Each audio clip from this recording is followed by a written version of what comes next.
제가 오늘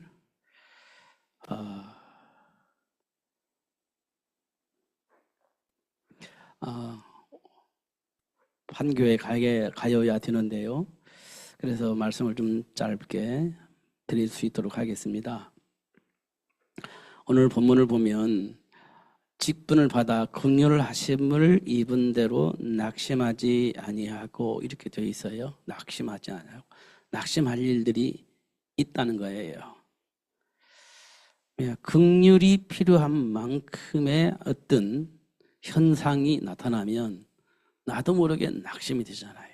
내가 알고 있는 상식으로, 내가 알고 있는 인격으로 볼 때 낙심될 일들이 일어나게 될 겁니다. 근데 그때 하나님께서 우리에게 뭘 주셨죠? 긍휼하심을 주셨어요. 그렇기 때문에 그 긍휼하심을 가지고 낙심하지 말고, 또 뭐라고 되어 있냐 2절에는 숨은 부끄러움의 일을 버리고 이렇게 되어 있습니다.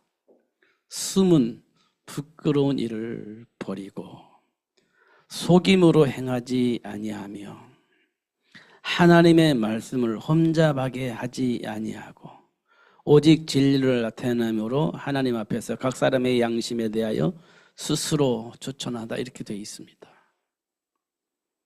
우리 삶 속에 있는 나도 모르게 뿌리 내져 있는 여러 가지 것들이 드러나게 될 건데 그것을 스스로 점검을 하고 돌아설 수 있도록 하나님은 원하고 계신다는 겁니다. 우리가 양심적으로 보면 확인할 수 있습니다. 왜냐하면 우리는 이미 윤리라는 것을 가지고 있습니다. 윤리라는 것을, 인격이라는 것을 가지고 있습니다. 근데 내가 알고 있는 윤리가 안 돼요. 내가 알고 있는 인격이 안 돼요. 왜 안 될까요? 그걸 우리는 알아야 됩니다. 안 될 수밖에 없는, 안 되게 되어져 있는 그런 부분을 보는 것이 굉장히 중요합니다. 그걸 모르면 우리는 스스로 부끄러운 일을 알면서도 부끄러운 일을 하게 되어집니다. 말씀이 혼잡한 것처럼 보이지만 혼잡하지 않습니다, 사실은. 그런데 하나님 말씀이 어렵다라고 생각을 하게 되어지고 그 말씀을 거부하게 되어집니다. 왜냐? 스스로 말하기를 어려워서 잘 모르겠어. 이렇게 말을 하면서 거부를 합니다. 몰라서 그런 게 아니에요, 사실은. 알면서도 불구하고 뭐가 뭔지 잘 모르겠어. 너무 어려워. 그러면서 말씀을 거부하고 자기가 원하는 삶을 살게 되어집니다. 근데 그게 부끄러운 일이에요. 근데 그게 해결이 안 되는 겁니다. 자꾸만 그 짓을 하는 거예요. 왜 그러냐? 알면서도 불구하고 내 안에 있는 것이 작동되어지면 그렇게 따라가게 되어져 있습니다. 그래서 하나님은 우리에게 뭐라고 말했냐? 본질상 진노의 자녀다. 마귀가 시키는 대로 살 수밖에 없는 그런 배경을 우리에게 가지고 있음을 말해주고 있어요. 그러면서 이 열매를 가지고 볼 때 뭐라고 말씀하셨냐? 그 열매가 어디서부터 나온 줄 알아? 이렇게 얘기를 합니다. 우리 내면에요, 가장 해결되지 않는 게 뭐냐면 욕심이에요. 해결되지 않는 게 욕심입니다. 그러니까 뭐가 나오냐? 거짓말을 해요. 거짓말을 해서 들키잖아요. 그러면 사람을 미워하고 사람을 죽일 수도 있습니다. 근데 이 결과가 어디서부터 나왔냐? 그게 너희 아비 마귀에서부터 나온 것이다. 이렇게 설명을 하고 있어요. 그게 마귀에게서 나온 것이다. 이렇게 말하고 있어요. 이게 어려운 말이 아니잖아요. 근데 현실은 이게 그렇지 않은 거예요. 현실은 그렇지 않습니다. 왜 아브라함이 기근 만났을 때 하나님을 버리고 왜 가나안 땅에 갔습니까? 그게 현실이거든요. 그게 내 안에 있는 감정입니다. 내 안에 있는 생각이에요. 이게 아브라함에게 있는 것이 아니라 모든 사람이 가지고 있는 감정이에요. 그걸 극복할 수가 없어요. 누구도. 안 되는 거예요. 아니, 예수님이 수제된 베드로가 왜 예수님을 저주하면서 모른다고 했을 것 같습니까? 그게 이 땅에 있는 모든 사람이 가지고 있는 감정입니다. 거기서 누구도 벗어날 수가 없어요. 못 벗어납니다. 그럼 어떻게 해야 돼요? 그래서 그리스도를 알아야 되는 겁니다. 그리스도를 알아야 비로소 그 현장에 해방되는 거예요. 그리스도를 알아야 비로소 그 이 삶 속에서 오히려 하나님 나라를 이뤄 나갈 수 있는 삶을 살 수 있게 되어지는 겁니다. 근데 모르면 그게 안 돼요. 아무리 노력을 하고 또 노력을 해도 결국 내 안에 있는 것이 내 삶의 선택이 되어질 것이기 때문에 결국은 또 안 돼요. 또 무너집니다. 그래서 자꾸 무너지는 이유는 이 그리스도가 내 인생에 답으로 정리가 안 돼서 그래요. 그래서 무너지는 겁니다. 알아요. 그래서 막 기도합니다. 그런데 어느 날 한계가 오잖아요. 그러면 내 수준 안에서 또 선택을 할 수밖에 없는 일이 벌어져요. 그럼 또 선택을 하잖아요. 그 양심이 걸리잖아요. 또 그러면 나는 왜 그럴까 하면서 또 낙심을 하고 그러면서 또 회개하잖아요. 다시는 그러지 말아야지 다짐도 하잖아요. 그런데요, 또 걸려 넘어집니다. 근데 또 걸려 넘어져요.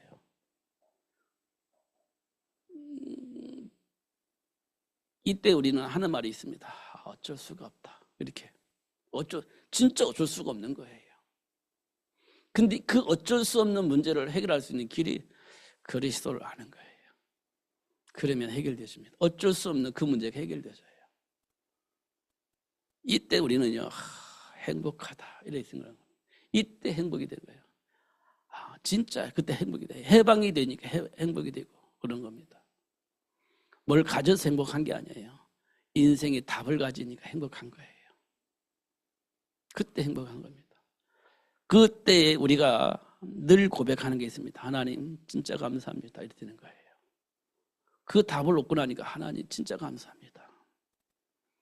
사도 바울이 있잖아요. 범사에 감사해라. 이렇게 얘기하잖아요.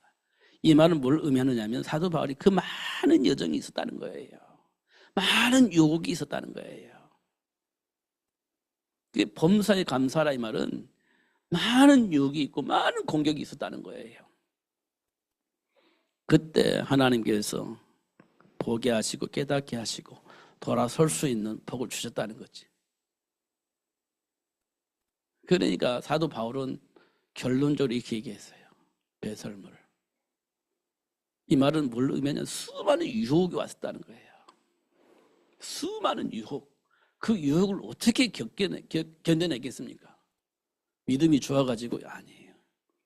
하나님께서 보게 하시니까, 알게 하시니까, 깨닫게 하시니까 선택이 쉬워진 거예요. 근데 그 유혹이 만만치 않은 거예요. 왜냐하면 사도 바울의 배경은요, 만만치 않은 배경을 가지고 있어요. 진짜로. 세상에 영향을 입힐 수 있는 그 모든 배경을 사도 바울은 다 가지고 있어요. 세상의 정치나 경제나 종교나 그 어느 현장에서도 영향을 입힐 수 있을 만큼의 배경을 사도 바울은 가지고 있었습니다. 그럼 얼마나 많은 유혹이 있었겠습니까? 얼마나 많은 공격이 있었겠습니까? 그런데 그것이 하나님 보시기에 아름답지 못한 거였다. 오히려 하나님이 원하시는 그 일을 방해하는 일인 것처럼 일로 보여진 겁니다. 그러니까요, 그 많은 유혹을 버린 거예요. 어떻게 해요? 배설물로 여기고 버린 겁니다. 우리가 그런 배경을 가지고 있고 그런 유혹이 있다면 우리 못 견뎌요. 절대 견딜 수가 없어요. 내가 한마디면 세상이 바뀔 수 있는데, 그런 영향력을 입힐 수 있는 사람인데, 그 위치에 있는데, 그걸 어떻게 우리가 사용을 안 하겠습니까? 한마디면 끝나는데. 근데 그게요, 하나님이 원하시는 일이 아니고 오히려 하나님의 일을 방해하는 일이 되는 거예요. 그럼 어떻게, 그걸 하면 되겠어요? 안 되겠어요? 안 되지. 근데 우리는 그거 못 버리는 거예요. 절대 버릴 수가 없어요.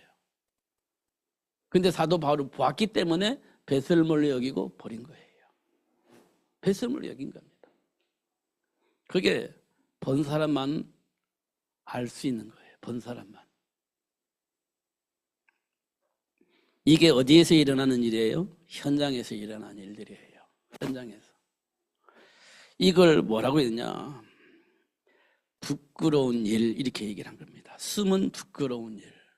내면 속에 있는 부끄러운 일.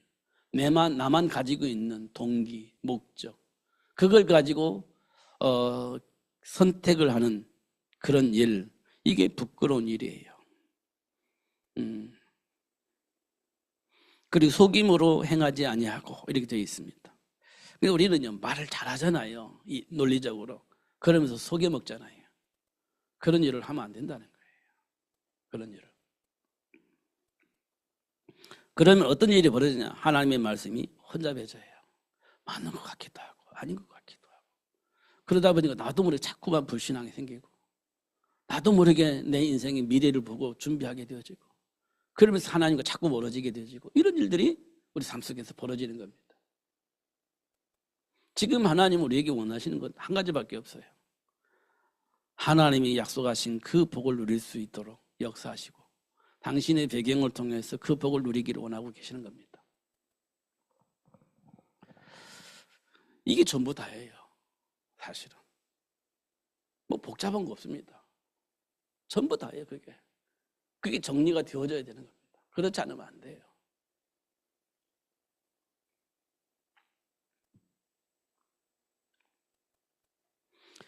이 오늘 본문에 보면 이 세상에 신이 이렇게 되어 있습니다. 이 세상에 신이 믿지 아니한 자들의 마음을 혼미케 하여 그랬습니다. 그래서 어떻게 그리스도의 영광의 복음이 광채 비치지 못하게 한다 이렇게 되어 있어요. 세상의 신이 누굽니까? 그 우상입니다. 우상. 또 무속인을 지배하고 있는 귀신이에요. 이게 이 세상의 신이에요. 근데 그 신이 누가 지배하고 있냐? 그 신을 마귀가 지배하고 있는 겁니다. 그들이 하는 짓이 뭡니까? 그리스도의 영광의 복음이 비춰지지 못하도록 방해하고 있다는 겁니다.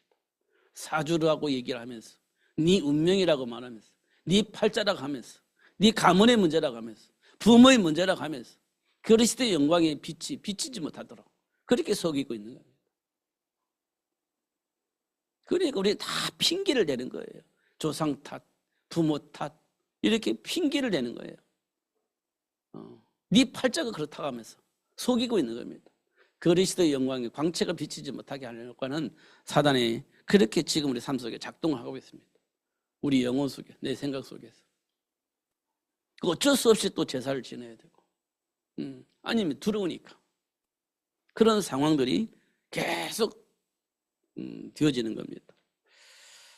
두려움에서 해방이 되어져야 되는데 그렇게 안 되어지는 겁니다. 그래서 어쩔 수 없이 이제 그렇게 행동을 하게 되어지는 겁니다. 우리에게 이제 진짜는 답은 뭡니까? 그 마귀의 일을 멸하신 예수가 우리 인생의 답이 되어져야 돼요. 그러면 그 안에서 진짜 해방이 되어지고 그 안에 준비된 복을 누릴 수 있는 복이 회복이 되어지는 겁니다. 삶은요, 삶의 현장에 있는 모든 사람들은요, 오직 성공을 위해서 달려가잖아요. 오직 성공을 위해서. 그 성공이 뭡니까? 돈이잖아요, 돈. 내게 있는 기능을 가지고 이게 사회에 환원을 하면, 기능을 사회에 환원하면 그 환원한 만큼의 돈이 따라오게 되어 있는 거거든요. 돈이 따라오게 되어 있어요.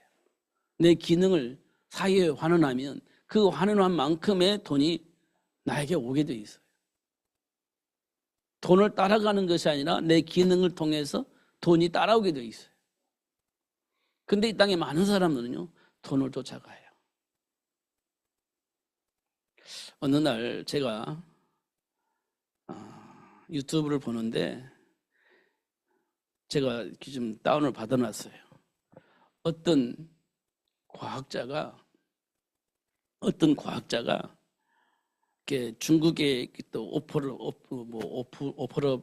하는가요? 받았대요. 오퍼를 받았는데 어느 정도였냐 보니까요, 한국에서 받을 수 있는 그 돈의 100배를 준대. 100배. 한국에서 받을 수 있는, 그 과학자로서 한국에서 받을 수 있는 그 돈의 100배를 준대. 100배. 그리고 뭐라고 하냐면 그리고 나서 네가 원하는 연구원생들을 네 마음대로 추천해서 데리고 와라. 그 숫자가 2,000명이래요. 네가 할 수 있는 모든 것을 할 수 있는, 네가 바라는 그 모든 사람을 데리고 오는데 네 마음대로 선택을 해라.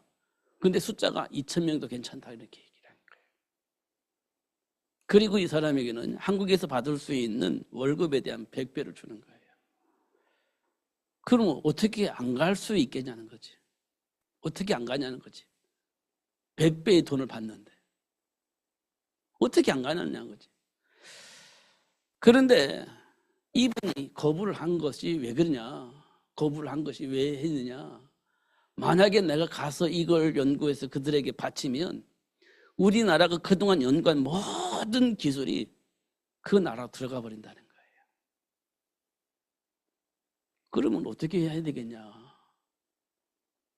근데 그 선택이요 만만치 않다는 거죠. 그 선택이.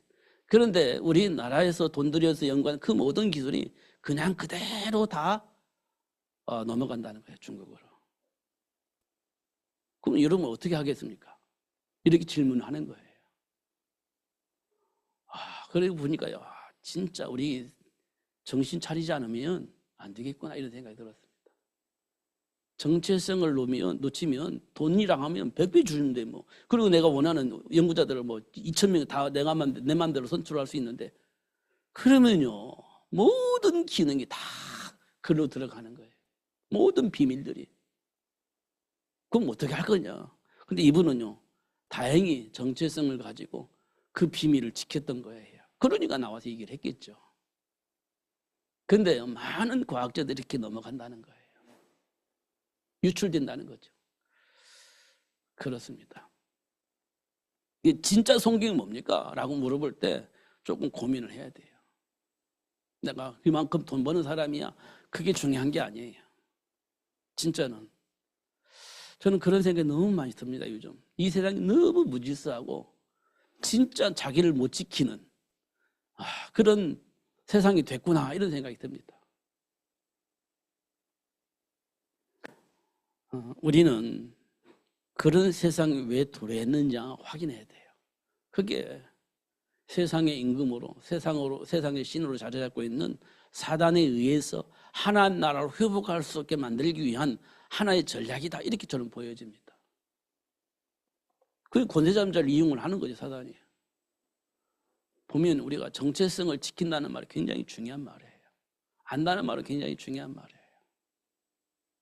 그런데 교묘하게 이념이 들어가면 그게 무너져 버려요. 이념이 들어가면 그게 무너지는 겁니다. 야, 진짜 이게 쉬운 일이 아니구나 이런 생각이 듭니다. 그래서 그리스도 외에 다른 생각을 가지고서는 방법이 없다. 저는 그렇게 보여집니다. 그렇게 보여져요. 그러니까 우리가요 창세기 3장에 일어났던 그 사건이 왜 일어났는지 잘 확인하셔야 돼요. 왜곡되어지면 그렇습니다. 왜곡되어지면. 진리가 왜곡되어지면 그렇습니다. 내 생각이 기준이 되어지면 그렇게 되어집니다. 그게 창세기 3장에서 일어난 사건이에요. 이 문제를 해결하려고 하나님 우리에게 여자의 후손을 약속을 하셨고 진짜 여자의 후손을 보내주신 거예요. 그 속에서 답을 찾으면 됩니다. 그러면 돼요. 근데 이게 잘 안 된다는 거예요. 하나님의 은혜 속에서 하나님 주신 말씀 붙잡고 기도하면 여기에 대한 분명한 답을 얻을 수 있도록 하나님이 역사하실 겁니다. 그러니까 감정 속으로 들어가지 말고 언약 잡으셔야 돼요. 내 기준 속에 들어가지 말고 언약 잡으셔야 돼요. 이것만이 답이 되어지는 겁니다. 저는요 진짜 이렇게 하고 싶어요. 진짜 세상에 있는 모든 사람을 살릴 수 있는 시스템을 만들고 싶습니다. 하나님 원하는 그 일을 할 수 있는 가정, 그 일을 할 수 있는 시스템 진짜 회복하고 싶습니다. 잘 먹고 잘 사는 거 그건 나중에 문제고요. 진짜 하나님 원하시는 그 일을 하면서 살면 참 좋겠다. 그게 인간에게 주어진 하나님 준비한 복이니까 놓치지 않고 누리면 참 좋겠다 이런 생각을 합니다. 진짜로. 생각이 잡혀져야 돼. 생각이. 그러면 됩니다. 흔들리지 마시기 바랍니다. 돈에 매달리지 말고 하나님이 주신 그 축복 속으로 들어가시기 바랍니다. 하나님 약속하셨잖아요. 들의 새도 풀도 하나님이 먹여주고 입혀주시는데 하나님이 하물며 너희들을 먹여주고 입혀주지 않겠냐? 그럼 됐지 뭐. 그럼 됐잖아요. 뭘 바랍니까? 먹여주고 입혀주고. 그럼 됐지 뭐. 뭘 바랍니까? 얼마나 있어야 내가 편하게 살고 있습니까? 하나님 먹여주고 입혀주면 됐지. 크잖아요. 궁궐 같은 집에 살아야 뭐 행복하겠습니까? 그것 때문에 우리가 이상한 짓을 하잖아요. 하나님 먹여주고 입혀준다고 하는데 그럼 됐지. 크잖아요. 그 안에 있으면 그렇게 욕심부리고 살 필요가 없잖아요. 다른 동기를 가지고 살 필요가 없잖아요. 하나님이 약속하셨는데. 믿음이 작은 자들아 이렇게 또 하나님께서 말씀하시기도 하셨잖아요. 진짜 하나님 앞에서 고백을 하시고 그 안에서 진짜 해방이 되어지고 누리면서 승리하시는 여러분 되시기를 예수님의 이름으로 축복합니다. 기도하겠습니다. 하나님 아버지 감사합니다. 오늘도 최고의 복을 주시고 알게 해주셔서 감사합니다. 속지 않도록 성령으로 충만하게 하시고 약속하신 대로 가르쳐 깨닫게 하시고 생각나게 하셔서 하나님이 원하시는 말씀 속에서 선택이 되어지는 삶이 될 수 있도록 축복해 주옵소서. 하나님이 함께 하신다는 증거 보게 하셨던 요셉처럼 우리에게도 증거를 주셔서 증인으로 설 수 있도록 축복하여 주옵소서. 예수님 이름으로 기도하옵나이다. 아멘.